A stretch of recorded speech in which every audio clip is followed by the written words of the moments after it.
You may recognize the sign. This is an institution in the city. It's gone through a lot of changes in the last couple of years, and it's no longer a tavern, although it's still got the feel.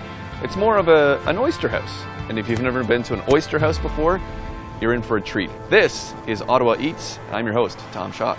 Let's go inside.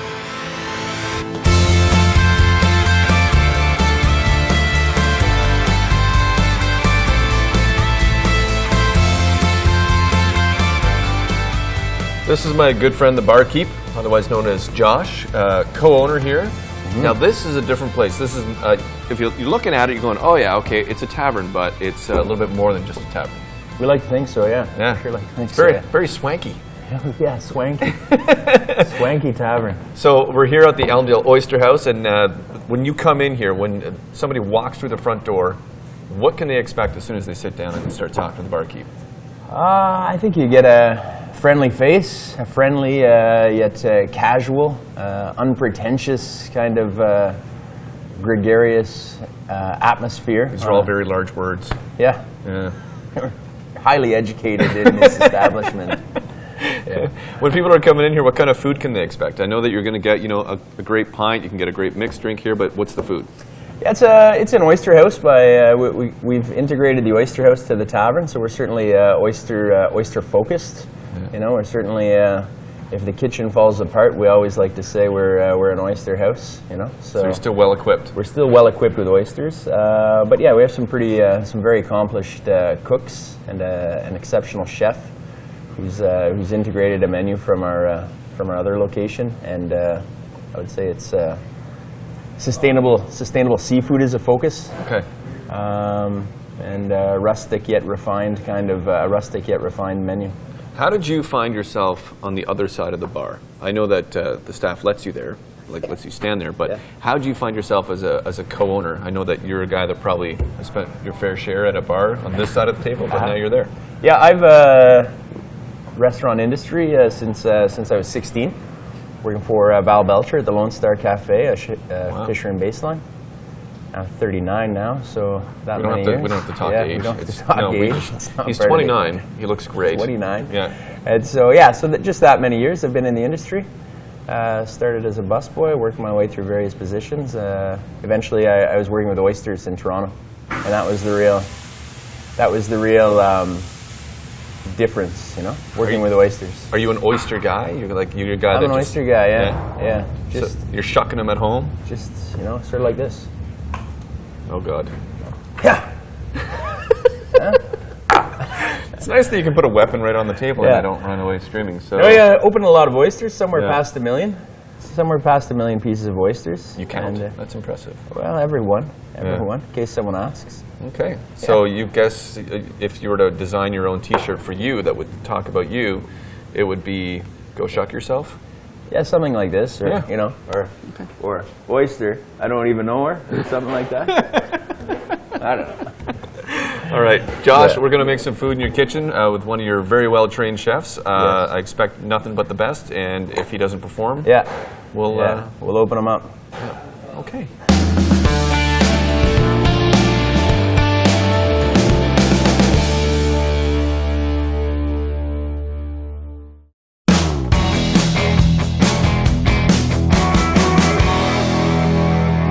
This is the man who works the kitchen, and should we call you a fancy name like Michelle, or should we just go by I like Michael. Okay, Michael. All right. So we'll go with Michael. I've had my share of being mistaken for Michelle's. I'm not down. No? Mike.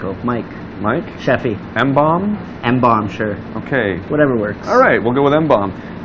You're the man in the kitchen, so tell me a little bit how you found yourself here and how Josh strong-armed you into working the grill and everything. How did I find myself here? Yeah. I met Joshua. I was working at Restaurant 18 at the time, probably about 7 years ago. Right. And Joshua had come in. We were starting to showcase his oyster products at 18, and he had come in for service just to kind of bring our knowledge up on oysters and whatnot. And we kind of hit it off quite well from there. We both kind of share some of the same philosophies in regards to our oceans, and so yeah. we're talking seafood here, right? Yeah, we're talking seafood here. All right. It's the Elmdale Oyster House Tavern. Perfect. Under the brand of the Whale's Bone. So yeah. All right. Well, let's dig into it. So what are we doing first? What's this? So we've got a trout dish on our menu right now that I thought would be kind of a good thing to showcase. So this is from Lois Lake in British Columbia. Very nice. It's sustainably farmed. It's an aquacultured product. Okay. Which I think is very important for us to be kind of looking towards in the future as supporting these farms that are actually doing things positively and well and not being detrimental to the environment and such. Right. And this is a beautiful product. Yeah. Very nice looking piece of fish as well. Yeah, it's really tasty. No complaints here, for sure. So what happens here? You've got this obviously. So what are the first steps in preparing this dish? Well, the first steps in preparing this trout dish is obviously we get the whole trouts head on. They're gutted and dressed. Yeah. So we bring them into the restaurant here. We scale them, we fillet them, we pin bone them, wow. and then we portion them into what you see here. Yeah. All right. And from here, it's a matter of just a quick little season on the skin. And this is just basic salt and pepper, right? Yeah, basic salt and pepper. I tend to, myself, I'm kind of a purist in terms of the way I believe my fish should be cooked. Cast iron pan, season on one side, let the real natural fish flavor come through on the other side, and then you get a good balance of having a good crusted skin that's nicely seasoned, and then still having that flesh that's really speaking truly of the product. Right.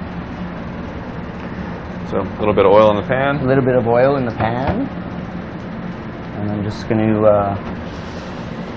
lay my fish down. I tend to just cook it one side. I'll flip it over just at the end, just as I'm going to finish the dish, but really kind of keep it on this the skin side as long as possible, just so really gives a chance for that skin to crisp up. A lot of people shy away from eating the skin. As we know, or we should know, that is kind of where all the good oils and stuff are. It's just just underneath the skin and before the flesh, there's a nice little layer of fat where all those omega fatty acids are. I like to think that about myself as well. Yeah, me too. That part of me is just under the skin. Just under the skin. Yeah, I'm a good person. I don't care what anybody says. And I'm also going to just roast off a little bit of cauliflower florets that we have here. So this entire dish from start to finish, how long does that usually take you to put something like that together? Well, on a good day, 5 minutes. On a bad day, the boss is here, I won't say. No, but I mean, like fish really tends to, it's a piece of fish like that size. Be about 5 minutes. Okay. I'll throw it in the oven just for a little bit, just to kind of. Now, what is this right here? What are you working with? So this is just two other components on the plate. What we have here is a fennel and onion soubise, which is just a sauce that we make. We caramelize fennel and onions, and then we add like a bechamel to that, which is your basic classic French white sauce, and then we blend it in a blender and just to have a nice little bit of sweet, roasted kind of thing going on the plate.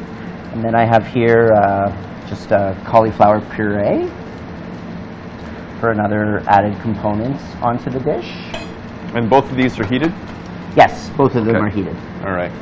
So we've got the fish, got your cauliflower, you've got your two kind of accoutrements that are going to go with it. Yep. Is there anything else that's involved in this dish? There is something else involved. I have Harriet preparing just a little trout salad here, which is kind of like the garnish that we'll put on top. There you go. So what we're doing here is we're shaving like the hearts of the cauliflower, Right.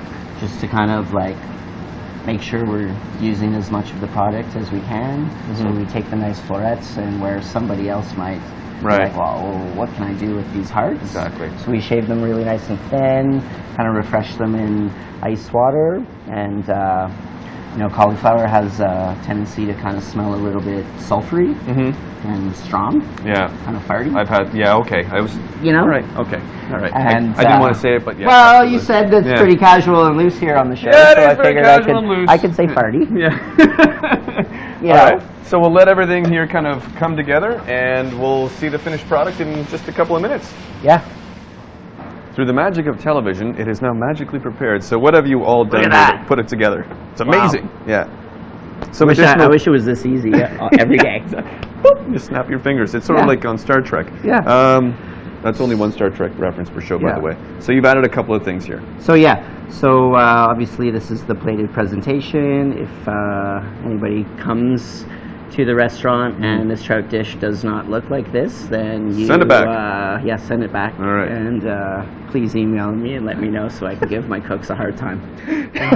So what are the no, so additional ingredients here? So we've got the cauliflower puree, Yeah. we've got roasted cauliflower, we've got the little sous vide sauce, a nice little petite salad of fennel and the cauliflower hearts, and then we added just some pickled mustard seeds, Yeah. which are just mustard seeds cooked down in vinegar and water, And a little treat underneath. and a little treat underneath the cauliflower puree. Oh, the quinoa. Yes. Yes, the quinoa. There you go. You almost You know, forgot. we are all into superfoods now and whatnot. So there you go. And if Apparently, people- quinoa is very high in protein. Yes. I don't eat it myself. I've only ever had it 3 to 5 dozen times. So if people are asking for this dish, this is called the. This is just trout. Well, there you go. And what do Ghost we? Lake, steelhead trout on the menu at the Elmdale Oyster House and Tavern.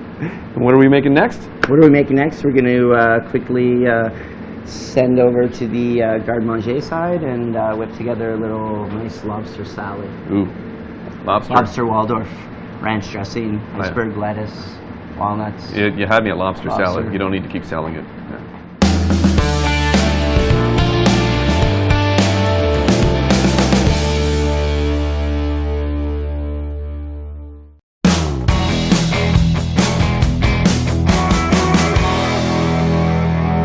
So while Michael's here digging through the different ingredients, you managed to get them all ready for us. So we are making a lobster salad. Lobster Waldorf salad, yes. What makes it Waldorf? Waldorf makes it Waldorf. I believe it has to do with the Waldorf Hotel. Oh, I've never been. Either have I. We'll go together. It'll Yeah. be a date. We'll go together. Perfect. It's a pretty classic salad. We've added lobster to it here. Basically, we're putting celery, grapes, a bunch of herbs, and lots of other goodies inside here. We're going to mix this up. There's just a little lemon juice and olive oil. So simple ingredients. You're not Yeah. doing any kind of prefabricated stuff. Just simple ingredients. No. We've got some nice iceberg lettuce here that we've just kind of chopped up into little chunks. You gotta love a salad that includes meat. Is that Yeah. just me? Yeah. I don't know, but have you ever had sausage salad, a very German type of dish? Yeah. So I've always thought that was very good, but throwing lobster, I've never had this before, so this will be interesting. We're just dressing it with a little bit of our house vinaigrette, little olive oil. And then what we're going to do here is just kind of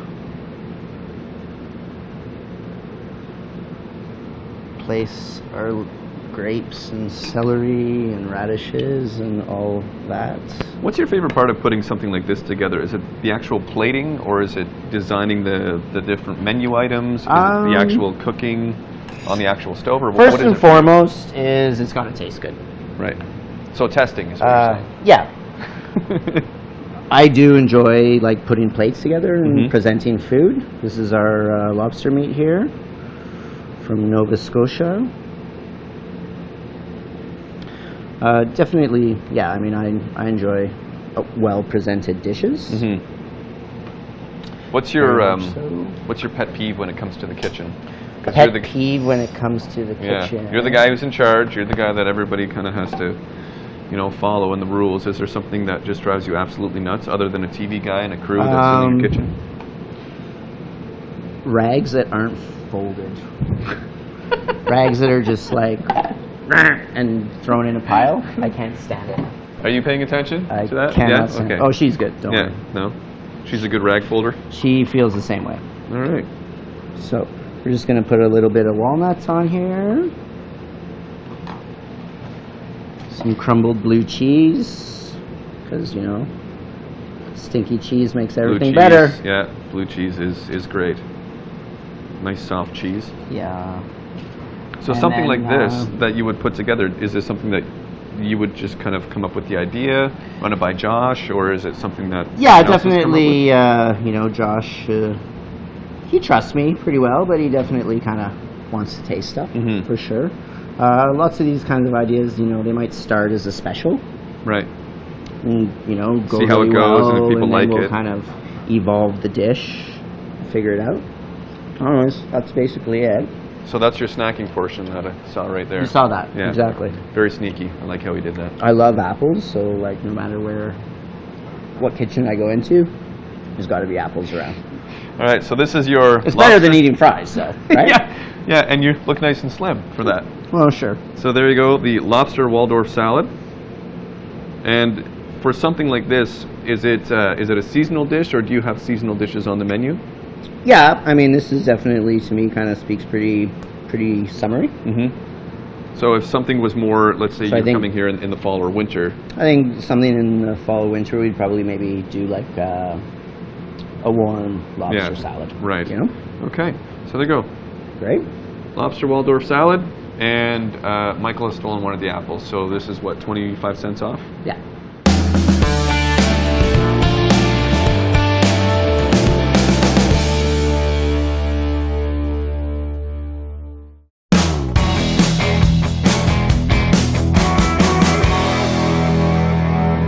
And the final dish of the day is something that I've personally had here before, and it was absolutely phenomenal. But my God, you have a huge array of ingredients here. What are we looking at? What's what? So what are we looking at here? We've got a bunch of in-house pickles, some onions, some carrots, some cucumbers. Obviously, there's a lemon wedge and some radish there. This is our smoked mackerel rillettes that we make in-house. What's a rillette? So rillette is like meat like cooked meat that's kind of mixed with butter, Okay. and basically, essentially, you get like between a pate and a spread. Perfect. Kind of, you know. Yeah.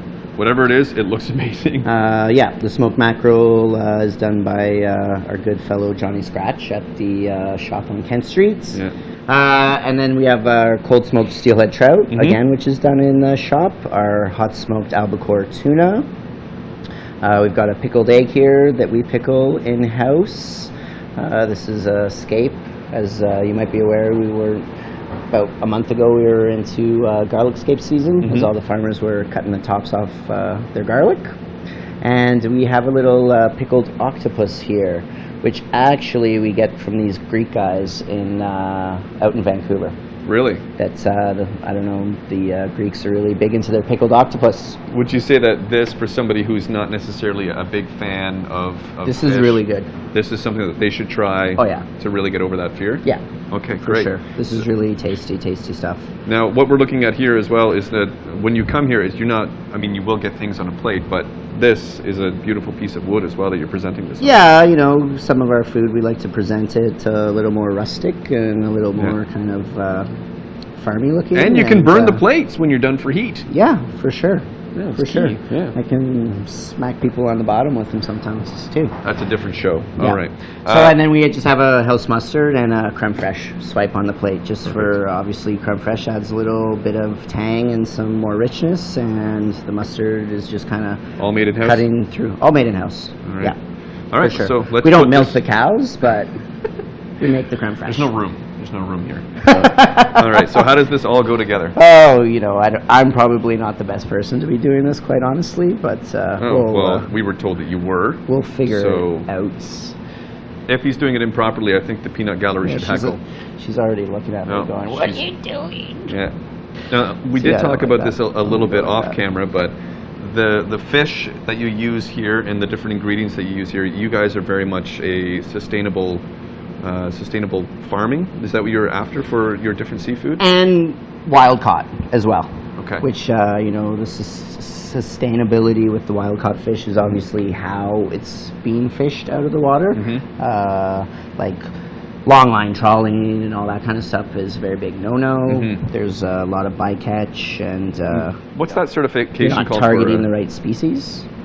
What's that certification called for a restaurant again? It's the Ocean Wise, right. which is a program out of that was started by the Vancouver Aquarium.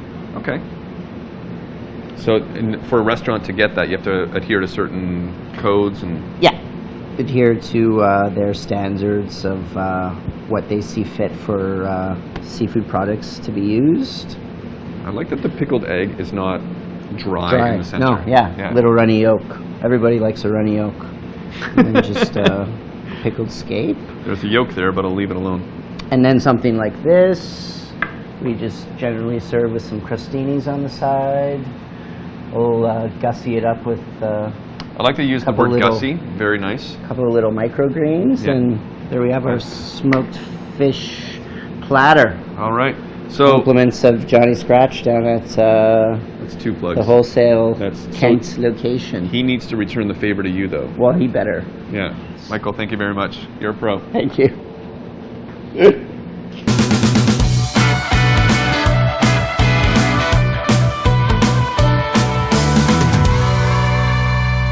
So Josh, your wonderful chef Michael has put all this together for us. Which one should we try first? Oh, you want to go for the pickled puss for sure. Oh yeah. So I know I've had this before, but the last time I had it, I didn't have this. So I'm gonna give this a. Should I dip this in anything? In the mustard? You give it a go, just on its own to start. See what it tastes like. Albacore tuna, it's all. That is not the texture that I expected. No, No. no, it's not. We've evolved from pickled eggs and brine cheese and bags of chips, 1934 till 2013, I guess. Not fishy at all in any way. No. Very Not good, really very fishy. good taste. Tart. It's very nice. So out of all this stuff that you've got here in front of you, which of these 3 would be your personal favorite?